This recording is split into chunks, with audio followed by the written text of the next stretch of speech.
اکثر نہیں ملاقات ہوتی بغیر دیکھیں نا، آپ جب کسی کا نام جپتے ہیں، جب کسی کا نام لیتے ہیں، جب اسی کا ذکر کرتے ہیں، جب اسی کے تذکرے میں رہتے ہیں، تو اللہ تبارک و تعالیٰ کے یہ جو کامل لوگ ہوتے ہیں یہ متوجہ ہو جاتے ہیں، ان کی توجہ ہوتی ہے۔ اور خود سرکار نے فرمایا دو آپس میں محبت کرنے والے، ایک مشرق میں ایک مغرب میں، قیامت کے دن اللہ دونوں کو جنت میں اکٹھا فرما دے گا۔ یہ کیا بات ہوئی کہ ہر بات میں شک کرنا کہ جی وہ فلانے سے ملاقات ہی نہیں ہوئی؟ تو کس طرح بھئی، ملاقات ایک الگ چیز کا نام ہے، ملاقات ایک الگ شے کا نام ہے، اور فیوز و برکات ایک اللہ سے ملاقات ہوئی ہے۔ رزق دیتا ہے کہ نہیں؟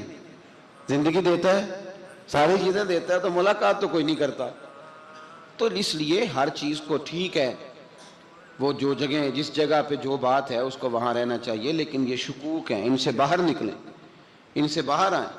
اولیاء اللہ کا جو فیضان ہے، ان کی جو محبت ہے، ان کے جو طریق، حضرت سلیمان بن بشار رحمت اللہ علیہ بزرگ گزرے ہیں، وہ کہتے ہیں میرے پاس، میں بڑا خوبصورت تھا جوانی میں، دین کی تھوڑی سی خدمت کرتا تھا، تو ایک عورت آ گئی، اس عورت نے میرے ساتھ کچھ مجھ سے مانگا، مطالبہ کیا، تو میں نے کہا کوئی بھکارن ہے۔ میں نے جب اس نے نقاب اوڑھا ہوا تھا، جب میں نے اس کی طرف پیسے دینے کے لیے، خیرات دینے کے لیے کوئی چیز بڑھائی، تو اس نے چہرے سے کپڑا ہٹایا، میں نے نظر جھکا لی، کہنے لگی سلیمان میرا رنگ روپ تو دیکھ، میں کتنی خوبصورت ہوں، میں تیری محبت میں گرفتار ہو گئی، خدا را میں اپنے آپ کو تیرے حوالے کرتی ہوں۔ آپ فرماتے ہیں جب اس کے نیت اور ارادے میں اور لفظوں میں میں نے فطور دیکھا، تو میں استغفر اللہ پڑھتا وہاں سے بھاگ گیا، اتنا دوڑا کہ میں بصرہ سے باہر نکل گیا، شہر سے ہی باہر آ گیا، عورت سے دوڑ رہا ہے، مرد، نوجوان، خوبصورت۔ فرماتے ہیں عشاء کی اذانیں ہو رہی تھی، نماز پڑھ کے میں مسجد میں سو گیا، تو مجھے حضرت یوسف علیہ السلام کا دیدار ہو۔ جناب یوسف کہتے ہیں میں حضور کا غلام اور غلاموں کا غلام اور صدیوں بعد کا غلام، تو جناب یوسف علیہ السلام میری خواب میں آئے اور کہنے لگے اٹھ جوان میرے سینے سے لگ، یار تو نے تو نبی پاک کا امتی ہو کے وہ کام کیا ہے جو میں نے نبی ہو کے کیا تھا۔ اب کام حضرت یوسف والا کیا تھا نا، تو صدیوں اور سالوں اور مہینوں کا فاصلہ بن سکا، تو وہ آ گئے۔ مسئلہ یہ ہے کہ شکوک و شبہات والی زندگی نقصان دیتی ہے۔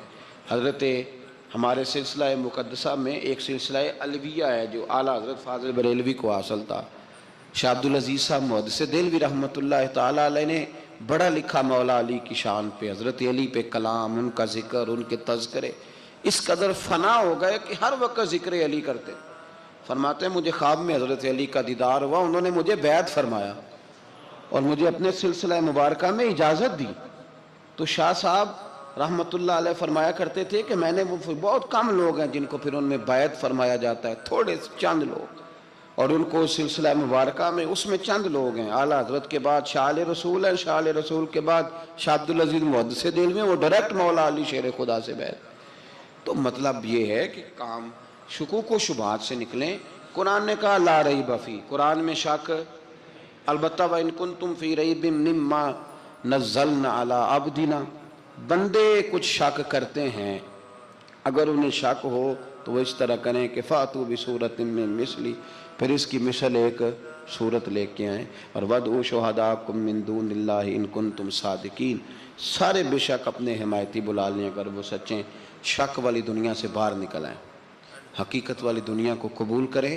شکوک و شبہات کا ازالہ نہیں ہوتا، شک دوسرے شک کو جنم دیتا ہے، نقص دوسرے نقص کو جنم دیتا ہے، غلطی دوسری غلطی کو جنم دیتی ہے۔ اور انسان جب تک شکوک کی، میں نے آپ کو کہہ دیا کہ ہر گھر بس سکتا ہے، ہر گھر، ہر عورت کے صحیح ہونے کی امید ہوتی ہے، پر جس بی بی کو اپنے خاوند کے کردار پہ شک ہو وہ بی بی کبھی مطمئن نہیں ہوتی۔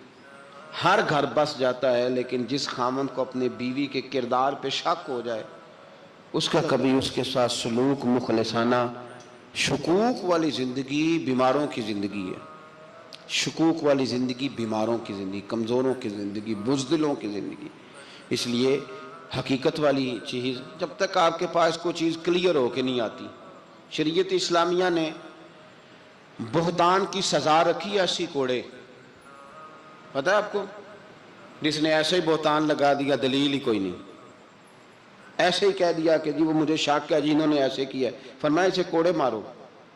شک کی بنیاد پر بہتان ترازی کرتا ہے، کوڑے کی سزا رکھی، 80 کوڑے مارو اس ظالم کو۔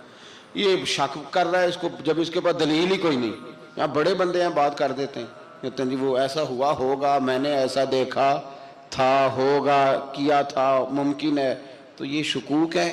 اس شکوک، یہ سامنے والے کا کچھ بھی نہیں بگڑتا، اس بیچارے کا کیا بگڑنا ہے۔ یاد رکھیں، بڑی خوبصورت بات یہاں حضرت عبداللہ ابن مسعود کی، آپ فرمایا کرتے تھے جب کسی بندے پر بندے شک کرتے ہیں اور ناجائز شک کرتے ہیں، اللہ اس کی عزتوں میں اضافہ فرما دیتا ہے، اللہ اسے شانیں عطا کرتا ہے۔ اپنی زندگی کو بیماریوں سے نکالنے، یہ روحانی بیماری ہے شک، اس سے باہر آنا۔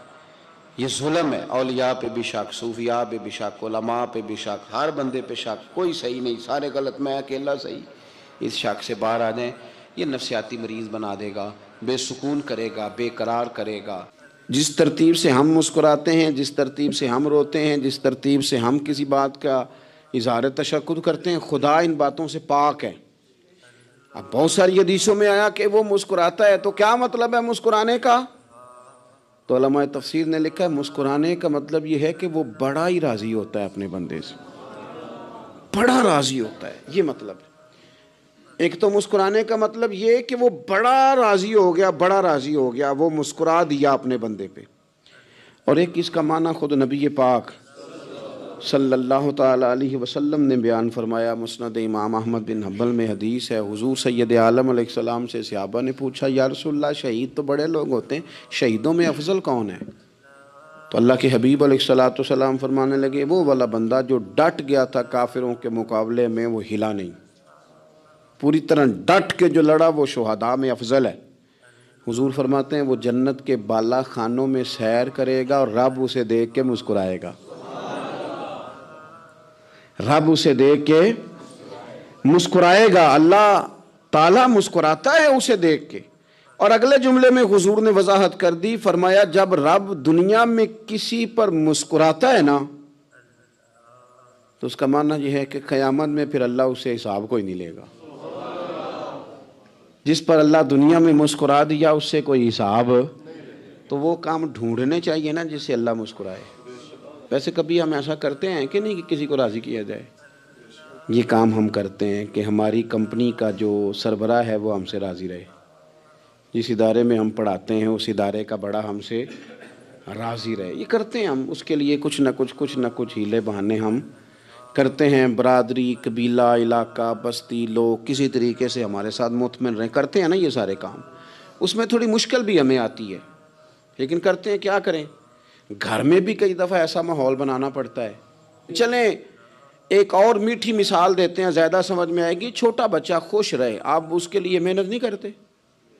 وہ چھوٹا ہے، اس کو خوش کرنا فرض ہے ابا پہ، لیکن وہ کہتا ہے کہ میں نے موٹر سائیکل لینا ہے، چھوٹا ہے چلا ہی نہیں پائے گا، تو ابا پھر اسے راضی کرتا ہے، کہتا ہے بیٹے چھوٹا سائیکل لے لے، چل میں تجھے اڑانے والا جہاز لے دیتا ہوں۔ مقصود کیا ہے کہ اس کو ناراض نہیں کرنا، یہ روئے نہ، اس کا دل نہ ٹوٹے ہو۔ یارو سنو نا میں کیا کہہ رہا ہوں، اگر چھوٹے بچے کے لیے وہ چیزیں ڈھونڈتے ہو، میرے ابا جی نا اپنے نواسے کے لیے کھلونا لے کے آئے تو بچہ بڑا ہی کھیلا، تو ابا جی کہنے لگے لو پیسے پورے ہو گئے، میرے بچے کو پسند بڑا ہے نا، پیسے پورے کر چھڑے نے، دیکھو نا جی کتنا اس کو راضی ہوا ہے۔ تو انسان کیا کرتا ہے کہ کوشش کرتا ہے، چھوٹا بچہ بھی ناراض نہ ہو تو وہ چیزیں وہ ڈھونڈتا ہے کہ اس کو کیا پسند ہے، چاکلیٹ لے جاؤں، فلاں چیز لے جاؤں، آئس کریم لے جاؤں۔ تو ایک بچے کے لیے، گھر کے لیے، سربراہ کے لیے اتنی محنت کرتے ہو، تو وہ کام بھی ہمیں ڈھونڈ کے تلاش کرنے چاہیے نا جس سے رب راضی ہوتا ہے، اللہ راضی ہوتا ہے۔ بتاؤں وہ کون کون سے کام ہیں؟ نبی کریم صلی اللہ تعالیٰ علیہ وسلم نے ارشاد فرمایا 3 لوگ ہیں جنہیں دیکھ کے رب مسکراتا ہے۔ یا رسول اللہ صلی اللہ علیہ وسلم وہ کون کون سے؟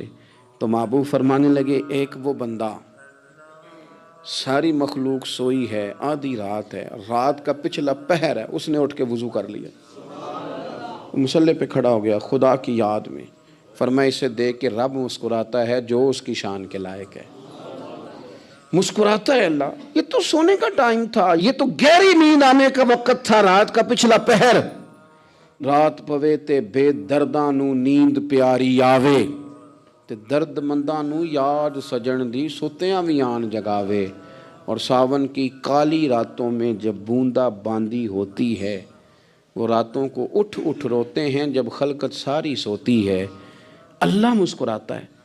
اور سننا میرے بھائی، میرے نبی پاک صلی اللہ تعالیٰ علیہ وسلم فرماتے ہیں جب مسلمان نماز کے لیے صفیں بناتے ہیں نا، ترتیب لگ رہی ہوتی ہے، اب اللہ کی بارگاہ میں کھڑے ہوں گے، قیام کریں گے، رکوع کریں گے، سجود کریں گے، فرمایا جب مومن صفیں بناتے ہیں تو رب دیکھ کے مسکراتا ہے، مسکراتا ہے۔ کمال ہو گئے عروج بندگی کا، جب بندے کو دیکھ کے رب مسکرائے۔ خدا بندے سے خود پوچھے بتا تیری رضا کیا ہے، مسکراتا ہے۔ اور میرے نبی پاک علیہ السلام فرماتے ہیں جب مجاہد جہاد کے لیے صفیں سیدھی کرتے ہیں، آج تو یہ رب کے نام پہ مرنے ہی آ گئے، یہ صفوں میں کھڑے ہوں گے، ترتیب سے لڑیں گے، ترتیب سے گلا کاٹیں گے کافروں کا یا شہادت لیں گے۔ فرمایا جب جہاد کے لوگ صفیں بناتے ہیں تو رب انہیں دیکھ کے مسکراتا ہے۔ کتنے نصیبوں والا وہ بندہ ہے جسے دیکھ کے مسکرا دیا۔ او یار، کبھی تیرا بیٹا تیرے سامنے مسکرائے نا چھوٹا تو تیرا دل باغ باغ ہو جاتا ہے۔ تیری ماں بیمار کسی ایک دن صحیح طرح ہنس پڑے تو طبیعت خوش ہو جاتی۔ مجھے بتاؤ نا جس کا رب بھی اسے دیکھ کے ہنس پڑے، جو اس کی شان کے لائق ہے، کیا اس بندے کے نصیبیں ہیں، کیا اس کے مقدر ہیں۔ آپ اس مقام پر اپنے آپ کو لائیں۔ اب دیکھیں نا، یہ حدیث آپ نے سن لی، اب ہم نے نا اس طرح صفحے نہیں بنانے جس طرح ساری دنیا، اب ذرا صفحے بھی شوق سے بنائیں گے، اب ذرا تھوڑا سا شوق پیدا کریں گے۔ بھئی یہ تو میں وہ کام کرنے لگا ہوں جسے دیکھ کے رب مسکراتا ہے۔ نبی پاک صلی اللہ علیہ وسلم نے فرمایا جب کوئی بندہ توبہ کرتا ہے نا، ہم توبہ کا رٹا لگاتے ہیں، یا اللہ میری توبہ، یا اللہ۔ اور توبہ کا تو مطلب یہ ہے کہ پچھلے گناہوں سے پکی توبہ، آج کے بعد یہ غلطی نہ کرنے کا پکا وعدہ۔ تو نے ساری شب برات رو کے گزاری ہے، بتا سویرے جھوٹ جوڑنے کا ارادہ ہے تیرا؟ آج کے بعد رشوت تو نہیں نہ لے گا، ملاوٹ تو نہیں نہ کرے گا، یہ توبہ ہے۔ اور اگر سارے کام اسی طرح کرنے تو پھر یہ توبہ کا رٹا ہے، جتنا مرضی لگاؤ۔ حضرت علی بن ربیعہ رضی اللہ تعالیٰ عنہ فرماتے ہیں میں مولا علی کے ساتھ تھا، مقام حرہ کی طرف جا رہے تھے، حضرت علی نے ہاتھ اٹھا کے دعا مانگی ہماری تعلیم کے لیے، ورنہ حضرت علی ہم صحابہ کو محفوظ عن الخطا تو مانتے ہیں نا۔ ہاتھ اٹھا کے کہا اے اللہ ہمارے گناہ بخش دے، تیرے علاوہ کوئی معاف کرنے والا نہیں۔ اور پھر حضرت علی آسمان کی طرف دیکھا اور دیکھ کے نا حضرت علی بن ربیعہ کو تو مسکرائے۔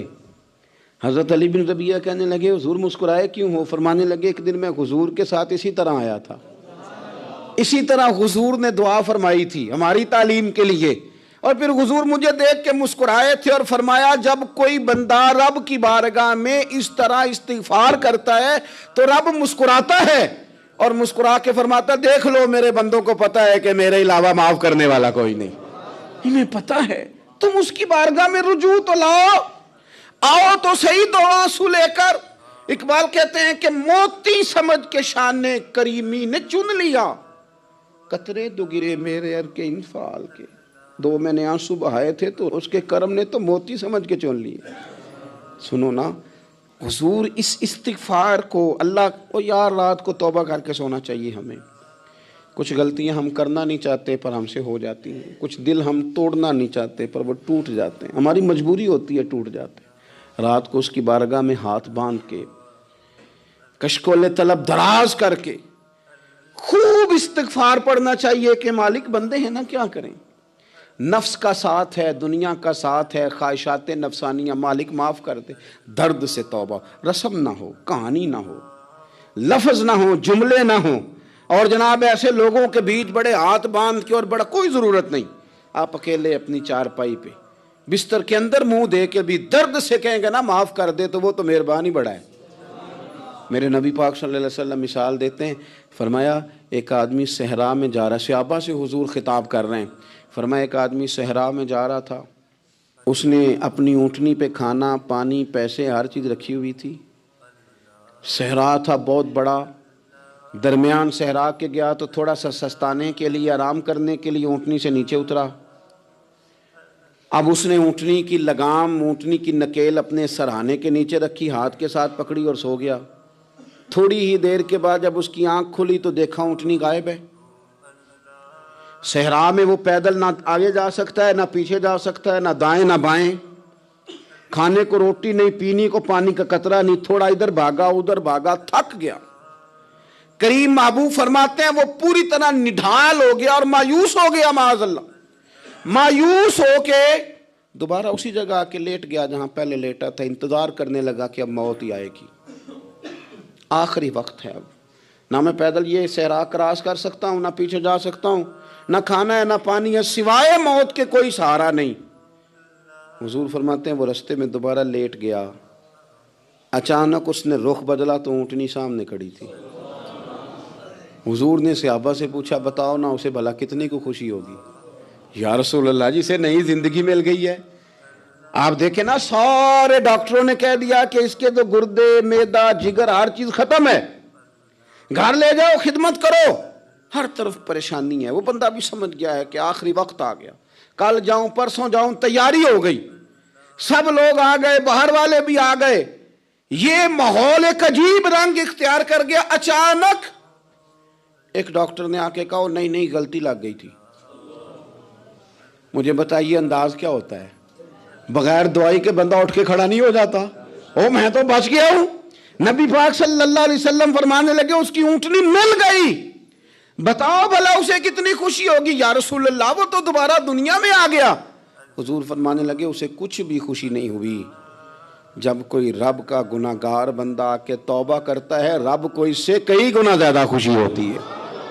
میرا بندہ آ گیا ہے، میرا بندہ آ گیا ہے، میرے گھر آ گیا۔ اس نے آنسو بہائے ہیں، اس نے کہا اللہ میں تیرا ہی ہوں، تیرا ہی رزق کھاتا ہوں، تیری ہی زمین پہ رہتا ہوں، تیرے نام سے میری سانسیں چلتی ہیں۔ وہ آ گیا۔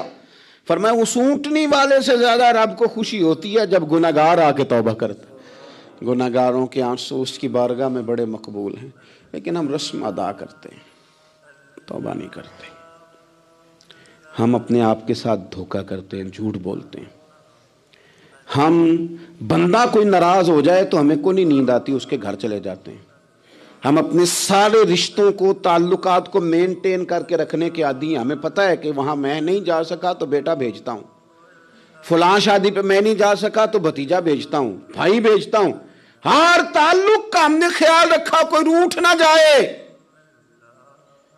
لیکن کمال ہے نا، یہ نہیں سوچا کہ اگر رب روٹھ گیا تو جب وہ روٹھ جائے نا تو سارے رشتے بھی بندے کے پاس موجود ہوں تو کوئی کارآمد نہیں ہوتا، پھر کروڑوں روپیہ جیب میں ہوں تو ڈاکٹروں کی دوائیاں اثر نہیں کرتی۔ وہ روٹھ جائے تو پھر انسان اس طرح سے پھسلتا ہے کہ بڑے بڑے اس کے پاس دروازے ہوتے ہیں پر کسی جگہ اس کا ہاتھ نہیں لگتا۔ خدا را خیال کریں، دنیا روٹتی ہے تو روٹھ جائے، رب رسول ناراض نہ ہونے پائیں، اس کا خیال کریں۔ حضور فرماتے ہیں وہ مسکراتا ہے، اسے خوشی ہوتی ہے جب کوئی اس کا بندہ اس کی طرف رجوع کرتا ہے۔ میرے عزیزو، رسول پاک صلی اللہ تعالی علیہ وسلم نے ان لوگوں کے تذکرے کیے جنہیں دیکھ کے رب مسکراتا ہے۔ ہم نا گناہگاروں پر بھی فتویٰ دینے میں جلدی کرتے ہیں اور نیکی پر بشارت دینے میں بھی جلدی کرتے ہیں، حالانکہ یہ ہماری ذمہ داری نہیں۔ پتہ نہیں اللہ تعالیٰ کس کو کب توفیق توبہ دے کے اپنے قریب کر لے، لیکن بڑی جلدی ہے، بڑی جلدی فتویٰ دینے میں۔ اور یہ فتویٰ اب صرف مفتیوں کا نہیں رہ گیا، یہ میری طرح کے آپ کی طرح کے ڈھیروں لوگ ہیں جنہوں نے جیبوں میں فتوے ڈالے ہوئے ہیں۔ بھئی آپ نے کیوں ذمہ داری لے لی ہے جنت میں داخل کرنے کی اور نکالنے کی؟ یہ تو میرے رب کریم کا کرم ہے، وہ جس کو چاہے جب چاہے جتنا چاہے عطا کرے۔ لیکن کچھ لوگ نا بڑے پکے ہو گئے ہیں کہ شاید جو میں سوچ رہا ہوں وہی درست ہے۔ کبھی کبھی کچھ چیزیں عجیب بھی ہوتی ہیں، لہذا خدا کی رحمت پر بھروسہ کر کے بات کرنی چاہیے، اپنی مرضی کے فتوے نہیں داغنے چاہیے۔ وہ دیکھو جی فلانا بندہ یوں کر رہا ہے، آپ کو پتہ ہی نہیں پوری بات کا، آپ کو علم ہی نہیں پوری بات کا۔ حضرت بہاءاللہ نقشبند بخاری رحمۃ اللہ علیہ فرماتے ہیں میں حج کرنے گیا تو وہاں میں نے ایک آدمی کو کروڑوں کا کاروبار کرتے دیکھا تو میرے دل میں خیال ہے یہاں بھی اللہ اللہ کرنی چاہیے تھی، دنیا داری کر رہا ہے۔ لیکن فرماتے ہیں حج سے فارغ ہوئے تو میں نے دیکھا وہی بندہ سارا کچھ رب کی بارگاہ میں خیرات کر رہا ہے، اور سینکڑوں غریب حاجی ہیں جن کو پورے خرچے دے رہا ہے۔ تو میں نے وہیں اپنی سوچ سے توبہ کی کہ میں کہاں تھا، بڑی جلدی کھڑے نہ ہو جائیں۔ حضرت حسن بصری رحمۃ اللہ تعالیٰ علیہ ارشاد فرماتے ہیں کہ میں دریا کے کنارے گیا تو وہاں میں نے ایک شخص کو دیکھا، وہ اپنی ایک خاتون کی گود میں سر رکھ کے بیٹھا اور قریب ایک بوتل بھی پڑی ہے۔ میرے دل میں معاذ اللہ خیال آیا کہ دیکھو کس انداز میں ایک عورت کے ساتھ یہ ہے، اور پاس بوتل بھی پڑی ہے، جانے شراب ہے۔ کہتے میں سوچ ہی رہا تھا کہ اچانک ایک کشتی آ رہی تھی دریا میں، وہ ہجکو لے کھائے، کشتی میں 4-5 لوگ تھے، وہ دریا میں ڈوبنے لگے۔ وہ آدمی تیزی سے اٹھا، دریا میں چھلانگ لگائی، پہلے ایک کو نکالا، پھر دوسرا نکالا، پھر تیسرا نکالا، ایک بندہ رہ گیا۔ کہنے لگا حضور مجھے تو آپ نے گناہگار سمجھا ہے، میں تو بڑے غلط انداز میں یہاں بیٹھا ہوں، آپ نے جو سوچا، چلیں گے چوتھا بندہ آپ نکالنا ہے، کرے نا یہ کام، کرے نا یہ کام۔ بڑے بھولے بھالے، بڑے اللہ والے، ریاض آپ کو بس ہم ہی جانتے ہیں، اتنی جلدی فتویٰ۔ حضرت حسن بصری فرماتے ہیں میں پشیمان ہوا، میں نے کہا مجھے تیرنا نہیں آتا، تو دیر نہ کر، چوتھا ڈوب نہ جائے۔ کرتے اس نے چھلانگ لگائی، چوتھا بھی نکال لایا، اور کہنے لگا حضرت آپ نے جلدی کی سوچنے میں، یہ بی بی میری ماں ہے اور یہ سرکے کی بوتل ہے۔ ہم ماں بیٹے کا یہ مشغلہ ہے کہ یہ وہ جگہ ہے جہاں آ کے لوگ مسافر اترتے ہیں، اور یہاں سے کسی کا گھر 100 میل ہے، کسی کا 200 میل ہے۔ ہم صبح سرکہ، کھجوریں، روٹیاں لے کے یہاں آتے ہیں، مسافروں کی نوکری کرتے ہیں، کوئی پریشان ہو تو مدد کرتے ہیں۔ حضرت خواجہ حسن بصری فرماتے ہیں میں نے معافی مانگی، ان سے بھی مانگی، رب سے بھی مانگی۔ انہوں نے مانگ لی نا، بزرگ تھے، پر ہم کو نہیں تیار مانگنے کو۔ ہم ہر وقت بدگمانیاں، وہ فلانا فلانے جرم کرتا تھا، میں اسے اب کیسے نیک مان لوں؟ بھئی اب وہ نمازی ہے، خدا کے گھر آتا جاتا ہے، اب اللہ کی بارگاہ میں حاضر ہوتا ہے، جب رب نے معاف کر دیا تو بھی سوچ بدل جا۔ سنیں حضور کیا فرماتے ہیں۔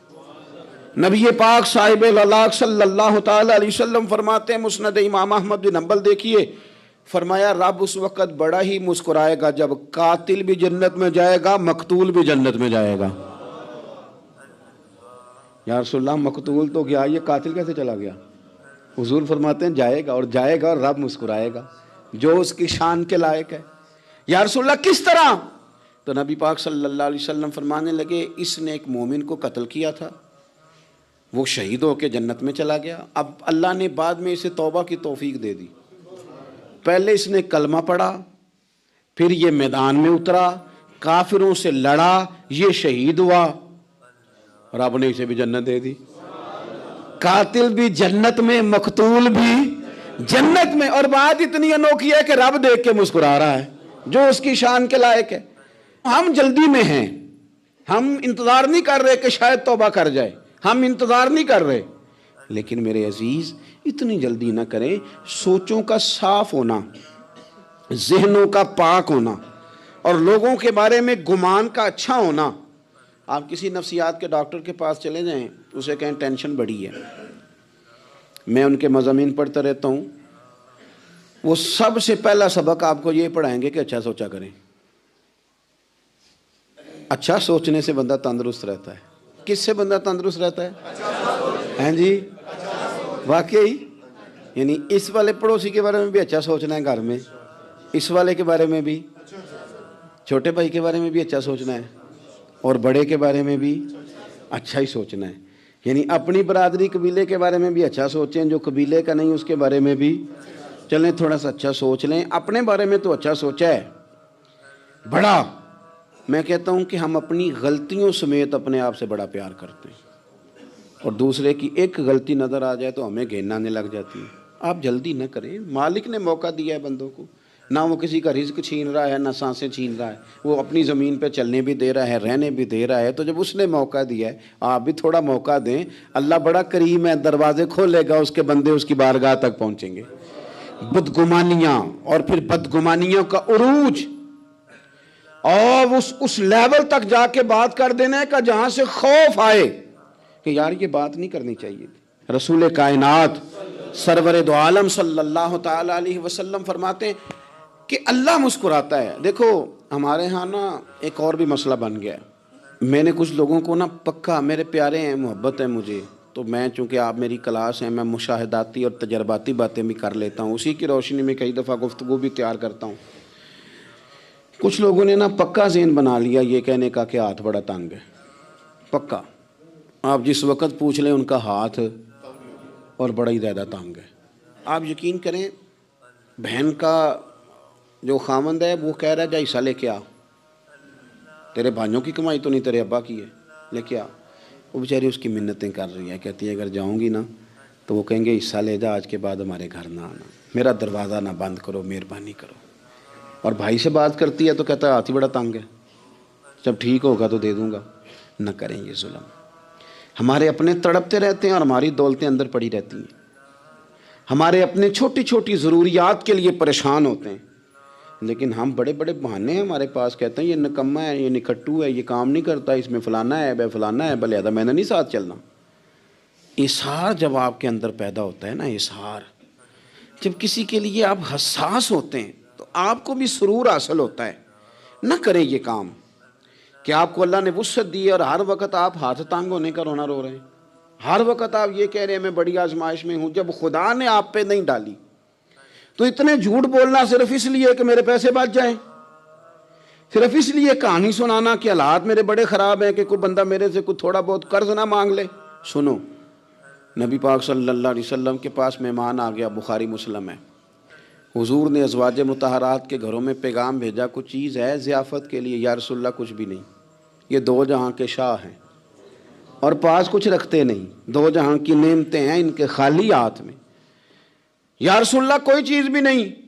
حضور نے صحابہ کے مجمع پہ نظر ڈالی, یا رسول اللہ صلی اللہ علیہ وسلم حکم ہو. تو حضور فرمانے لگے تم میں سے کوئی بندہ ہے جو اسے گھر لے جائے روٹی کھلائے؟ ایک صحابی اٹھے فوراً, حضور میں لے کے جاتا ہوں کھانا کھلاتا ہوں. فرماتے ہیں میرے گھر میں صرف بچوں کا کھانا تھا, یہ نہیں کہ فریزر بھرا ہوا ہے نعمتوں سے, صرف بچوں کا کھانا. یہ نہیں کہ کسی کو دیکھ کے اپنی ہنڈیا پہ برتن دے لیا, صرف بچوں کا کھانا. کہتے ہیں گھر گیا, بیوی سے کہا کیا کیفیت ہے؟ کہنے لگی بچوں کی روٹی ہے. میں نے کہا بچے سلا دے, صبح ناشتہ کر لیں گے. تو کہنے لگی آپ کیا کھائیں گے؟ تو میں نے کہا نہ میں کھاؤں گا نہ تو کھائے گی, مہمان جو نبی پاک کا ہے. کہا اچھا, اب ذرا تجویز دیکھو میاں بیوی کی سوجھی آپس میں. کہتے ہیں کھانا لگا دینا, کیونکہ ایک آدھ بندے کا کھانا ہے. اپنی غربتوں کا ہر جگہ اظہار کرنا, رونا رونا. یہ دیکھو غربت کیسے چھپائی جا رہی. اس کو کہا نہیں کہ چل تو تھوڑا رحم کھا, تو آیا ہے تو تھوڑا رحم کھا, یہ نہیں کہا. کہا اٹھ کے نا تو کھانا رکھنا اور اٹھ کے نا چراغ ٹھیک کرنے کے بہانے بجھا دینا. ہم دنیا والوں کے سامنے کیوں اپنے دکھ بیان کریں؟ ہم جو کہیں گے رب رسول کی بارگاہ میں کہیں گے. تو نا چراغ ٹھیک کرنے کے بہانے. اہلیہ اٹھی, کھانا دینے کے بعد چراغ ٹھیک کرنے کے بہانے بجھا دیا. خامد بھی ہاتھ چلاتے رہے, بیوی کبھی برتن رکھتی کبھی اٹھاتی, پتہ چلے کہ کھانا کھا رہے ہیں, کھانا کھایا جا رہا ہے. کہتے ہیں مہمان پیٹ بھر کے کھانا کھا گیا. یہ کام ہوا رات کے اندھیرے میں, اس وقت ہوا جب چراغ بھی بند تھا, اس وقت ہوا جب کوئی دیکھنے والا نہیں تھا, کسی پڑوسی کو بھی خبر نہیں تھی. فرماتے ہیں صبح کے اجالے میں اس مہمان کو لے کے مسجد نبوی میں نے قدم رکھا تو نبی کریم نے فرمایا رات جو تم نے کام کیا ہے نا اسے دیکھ کے میرا رب بڑا مسکرایا ہے, اللہ بڑا مسکرایا ہے. اللہ تر دامنی پہ شیخ ہماری نہ جائیے, ہم دامن نہ چھوڑ دیں تو فرشتے وضو کریں. یہ شان ہے صحابہ کی. نبی کریم علیہ السلام نے فرمایا رب رات مسکرایا تیرا یہ انداز دیکھ کے, اور اس نے قرآن نازل کیا وَيُؤْثِرُونَ عَلَىٰ أَنفُسِهِمْ وَلَوْ كَانَ بِهِمْ خَصَاصَةٌ. کچھ لوگ وہ ہیں جنہیں بڑی بھی ضرورت ہو تو دوسروں پر اثار کر دیتے ہیں, قربانی دے دیتے ہیں. رب مسکرایا ہے, اندر پیسے رکھے ہوئے ہیں, اندر پیسے رکھے ہوئے ہیں. اور بہن آ کے منت کر رہی ہے کہ بھائی حالات بڑے خراب ہیں, تھوڑی سی مہربانی کر. تو کہتے ہیں بہن پردہ ہی ہے بس, کیسے بتاؤں تجھے حالات, تجھے کیا بتاؤں, کام کتنی مشکل سے چلتا ہے, یہ پردہ یہ بس. بہرحال اگر تو نے کہا ہے نا 50,000 تو میں زیادہ نہیں کوئی 20 کو دے دوں گا تجھے, وہ بھی خاصی نیکی کر کے, وہ بھی بتا سکھا کے. رات اماں پہ علیحدہ سے احسان چڑھاؤں گا, ابا پہ علیحدہ سے چڑھاؤں گا کہ تمہاری بیٹی کے ساتھ تعاون کر رہا ہوں, سارے علاقے کو ویسے ہی بتاؤں گا. اور وہ غریبنی بیچاری 20,000 لے کے گھر گئی ہے, پہ سفارشیں کر رہی ہے کہ مہربانی کرو. میں نے ایسے بھی دیکھے ہیں جو پہلے بیوی کو پکڑاتے ہیں, تو دے, اس لیے کہ پھر وزیر اعظم تو ڈنڈا نکال لے گا تو بڑا مشکل ہو جائے گا پھر گھر میں رہنا. لہذا وہ یہ تو آگے لگ، یہ کیا لہجہ ہے آپ کا؟ یہ تو کسی کو بھی دیں تو چھپا کے دینے کا حکم ہے، کسی کو بھی دیں تو ہمیں حکم یہ ہے کہ سیدھے ہاتھ سے دینا ہے، الٹے کو خبر۔ اور یہ جو بالکل ہی اپنے ہیں، ان پر تو پردہ پوشی آپ کے لیے ویسے ہی ضرورت تھی۔ میرے عزیز، رب مسکراتا ہے، میرے نبی پاک علیہ السلام نے یہ اعمال ہمیں بتائے جن پر اللہ مسکراتا ہے، خوش ہوتا ہے۔ اور بعض لوگوں کو حضور نے نامینیٹ کیا، حضرت سعد بن معاذ رضی اللہ تعالیٰ عنہ عظیم صحابی تھے۔ یہ وہ خوبصورت صحابیاں جن کے جنازے کو کندھا میرے نبی پاک نے عطا فرمایا، حضور نے کندھا عطا فرمایا۔ کمال ہو گئی، نرخ بازار محبت کا انوکھا ہی ہو گیا، خود خریداروں میں شامل آ کے مولا ہو گیا۔ حضور نے کندھا دیا۔ حضرت سعد بن معاذ رضی اللہ تعالیٰ عنہ کا جب جنازہ اٹھا، ان کی والدہ رو پڑی، بڑے درد سے روئی، ماں تھی نا۔ ان کی آواز جب حضور تک گئی تو نبی پاک نے فرمایا آنسوؤں کو روک لے، آواز کو کم کر لے، تیرے بیٹے کی تو جب روح پرواز ہوئی ہے تو رب مسکرایا ہے۔ جس کے آنے پہ رب راضی ہو، مسکرا دے جو اس کی شان کے لائق ہے۔ یہ تو وہ لوگ ہیں کہ جن کے جانے پر نا رب، وہ کسی نے کہا تھا کہ میرے مرنے پہ ہر سو شور مچ جائے گا، دیکھو گے میرے مرنے پہ ہر سو شور، تمہیں پتہ چل جائے گا جب ہم جائیں گے، میرے مرنے پہ ہر سو شور مچ جائے گا، دیکھو گے، اور کہنے الوداع سرکار خود تشریف لائیں گے۔ اور درویش کہنے لگے بعد مرندے مکھڑا میرا ہو جاوے جے تازہ، پھر سمجھ لینا محبوب میرے نے آن پڑے ہے جنازہ۔ اور عاشق کا جنازہ ہے، ذرا دھوم سے نکلے اور محبوب کی گلیوں سے ذرا گھوم کے نکلے۔ فرمایا کہ ان کے تو جانے پہ رب کریم۔ اور حضور نے ایک دعا بھی دی۔ حضرت طلحہ رضی اللہ تعالیٰ عنہ صحابی تھے، ان کا وصال ہو گیا تو حضور نے دعا بھی دی۔ فرمایا یا اللہ جب میرا طلحہ آئے نا تو اس سے مسکرا کے بات کرنا، یہ تجھ سے مسکرا کے بات کرے جو تیری شان کے لائق ہے۔ تو اللہ تعالیٰ غائب درجے راضی ہوتا ہے۔ ایک دفعہ پھر بات دہراتا ہوں، جو میدان میں ڈٹ کے شہید ہو رب اسے دیکھ کے مسکراتا ہے جو اس کی شان کے لائق۔ جو توبہ صحیح کریں، سچی کریں، رب انہیں دیکھ کے مسکراتا ہے جو اس کی شان کے لائق ہے۔ جو نماز کے لیے صفیں بنائے رب انہیں دیکھ کے مسکراتا ہے۔ جو جہاد کے لیے صفیں بنائے رب دیکھ کے مسکراتا ہے۔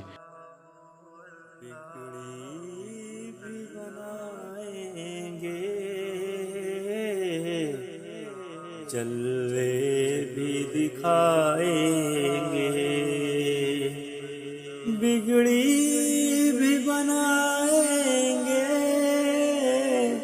جلوے بھی دکھائیں گے، گھبراؤ نہ دیوانو، سرکار بلائیں گے، گھبراؤ نہ دیوانو، سرکار بلائیں گے۔ ہم مسجد نبوی کے دیکھیں گے میناروں کو، اور گنبد خضرا کے نظاروں کو، ہم جا کے مدینہ پھر واپس نہیں آئیں گے، مل جائے گی تعبیر ایک روز تو خوابوں کی، گر جائے گی دیوار سب دیکھ نہ راہوں کی، ہم روزہ اقدس پر آنسو جو بہائیں گے، دل عشق نبی میں تم کچھ اور تڑپنے دو، اس دید کی آتش کو کچھ اور بھڑکنے دو، بگڑی بھی بنائیں گے، جلوے بھی دکھائیں گے، گھبراؤ نہ دیوانو، سرکار بلائیں